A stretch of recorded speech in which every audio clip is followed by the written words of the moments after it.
Já comprou todas as prendas de Natal? Lembrou-se da sua? Estamos a oferecer 40 passes anuais da Zone e um deles pode ser seu. Assina hoje até 55% de desconto e habilite-se a ganhar. Tudo em observador.pt. São 6 horas.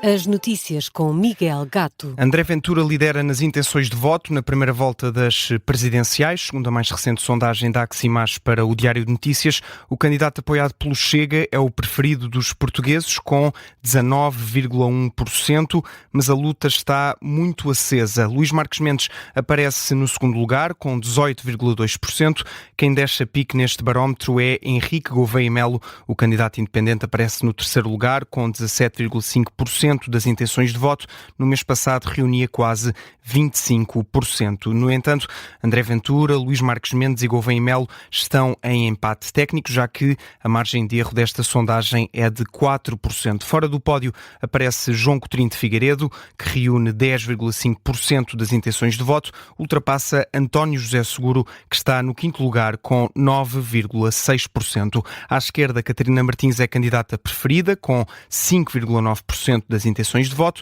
António Filipe e Jorge Pinto não vão além dos 3%. E precisamente estes últimos dois candidatos estiveram ontem frente a frente na RTP. A Ucrânia foi o tema que mais separou os dois candidatos à presidência da República, com críticas de Jorge Pinto à posição assumida por António Filipe e pelo PCP. Jorge Pinto que critica António Filipe precisamente sobre essa posição sobre a Ucrânia. Eu não faria, como o António Filipe fez, piadas ou ironizar com o levar o Vladimir Putin ao Tribunal Penal Internacional. E sabe porquê? Precisamente porque eu acho que Vladimir Putin tem de ir ao Tribunal Penal Internacional. Porque alguém que é responsável... não, ironizou no Twitter, podemos depois ver isso. Aquilo que é muito claro é que quem é responsável pelo rapto de dezenas de milhares de crianças na Ucrânia tem de ir ao Tribunal Penal Internacional. Putin tem de ir ao Tribunal Penal Internacional, a pergunta é concreta. Mas sabe porquê que não há duplicidade de critérios? Porque da mesmíssima maneira que eu defendo isto para Putin, eu defendo que Netanyahu e todos os responsáveis pelo genocídio em Gaza sejam também eles julgados no Tribunal Penal Internacional. Já o candidato apoiado pelo Partido Comunista Português, António Filipe, equipara, neste debate na RTP, o presidente ucraniano Volodymyr Zelensky ao chefe de Estado russo Vladimir Putin. A minha posição é nem Putin nem Zelensky. Aquela guerra devia ter sido evitada. Em 2014, não era agora. Sim, em 2022 podia ter sido evitada. Qual foi a posição da União Europeia? Não, é preciso derrotar a Rússia a todo o custo, até o último ucraniano. Foi essa a posição. É essa a posição que o Jorge Pinto tem vindo sempre a defender. Estender uma passadeira vermelha ao Sr. Zelensky, talvez se arrependa daqui a uns tempos, não é? Mas a posição que eu sempre defendi foi que a guerra devia ter sido evitada, devia ter sido acabada, devia-se ter aproveitado a possibilidade aberta em Istambul logo em 2022 para acabar com a guerra. Foi o Sr. Boris Johnson que interveio para que isso não acontecesse. Eu quero é que a paz António Filipe é tão crítico de Putin como de Zelensky? Claramente, mas eu tenho alguma coisa a ver com Putin. António Filipe, que neste debate colou ainda o candidato apoiado pelo LIVRE, Jorge Pinto, ao que descreve como uma frente neoliberal, diz que a candidatura de António José Seguro pôs fim a uma convergência à esquerda. Jorge Pinto, que concorda com esta ideia, diz que se chegou a mostrar disponível para um consenso à esquerda, mas diz que esse tempo já passou. São os destaques do debate entre estes dois candidatos que aconteceu ontem na RTP.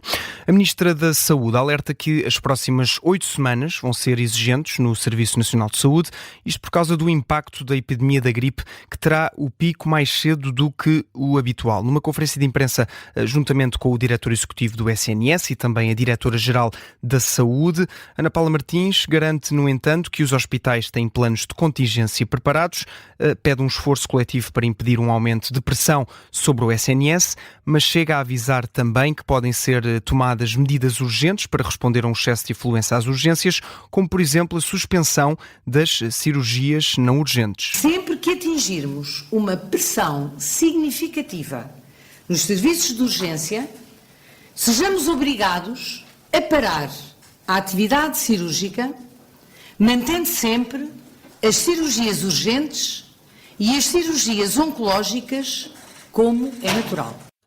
Para além destas dificuldades, esta semana há também outro fator de pressão adicional, a greve marcada para quinta-feira, a greve geral. A Ministra da Saúde diz que o Governo fez tudo o que pôde para garantir serviços mínimos, mas que não consegue dar certezas sobre a capacidade de resposta do SNS nesse dia. Esperamos que a greve, impacte o menos possível nestas situações de urgência, mas é algo que não lhe posso nem garantir nem confirmar. Isso agora vai naturalmente depender do que acontecer no dia da greve geral. Nós fizemos tudo o que estava ao nosso alcance. Ana Paula Martins, numa conferência de imprensa que aconteceu ao final da tarde de ontem no Ministério da Saúde. Já a Diretora-Geral da Saúde assegura que há vacinas dentro do SNS para todos aqueles que precisam. Perante as notícias que dão conta de falta de vacinas nas farmácias, Rita Sacha Machado assegura que no público há capacidade de vacinar todos os grupos elegíveis. A responsabilidade, neste caso da Direção-Geral da Saúde, é apenas com aquilo que está dentro da campanha sazonal de vacinação. Tudo o que tem a ver com o contingente privado tem a ver com os operadores privados, tem a ver com a indústria e não temos qualquer tipo de intervenção nessa matéria. Rita Sá Machado, ontem ao lado da Ministra da Saúde, Ana Paula Martins. E depois do encontro que teve com Volodymyr Zelensky, o secretário-geral da NATO diz que foram feitos progressos para alcançar a paz na Ucrânia. Marco Rutte escreve na rede social X que apoia este progresso para uma paz justa e duradoura no território.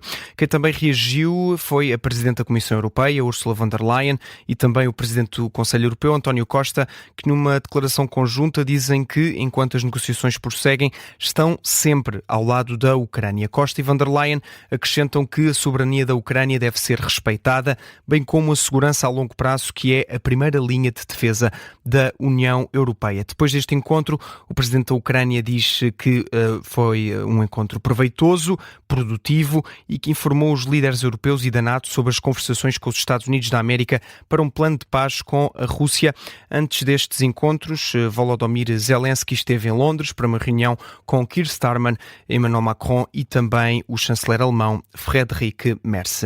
E esta terça-feira começa mais uma jornada europeia. O Sporting está na Baviera para defrontar o Bayern de Munique. São várias as baixas de peso do Sporting para este encontro, como explica em conferência de imprensa Rui Borges. Aqui não há gerido, são ausências, é comatá-las com outros jogadores. Pelo menos começamos com outros jogadores, tal como o adversário. E dentro daquilo que é os nossos jogadores, individualmente, não fugimos à nossa ideia de jogo. Entre as baixas estão a Giovanni Quenda, Francisco Trincão, também Pedro Gonçalves. Gonçalo Inácio também está em dúvida, foi o que explicou Rui Borges em conferência de imprensa. Ainda assim, o treinador do Sporting diz que os Leões têm uma ambição. É isso que eu quero e é isso que eu sinto. Eu quero ganhar sempre, independentemente de quem joga, independentemente das dificuldades que vamos ter, eu quero ganhar.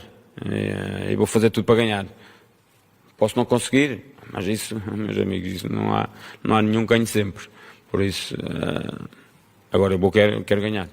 Apesar das dificuldades, o Sporting quer ganhar este jogo, garantia de Rui Borges, dada ontem em conferência de imprensa. Esta partida que tem início marcado para as 5h45 da tarde. A emissão especial na Rádio Observador começa depois da síntese das 5h30. Relato em direto de Bruno Martim, comentários de Augusto Inácio, João Castro e Pedro Henriques. Nelson Ferreira vai conduzir esta emissão especial.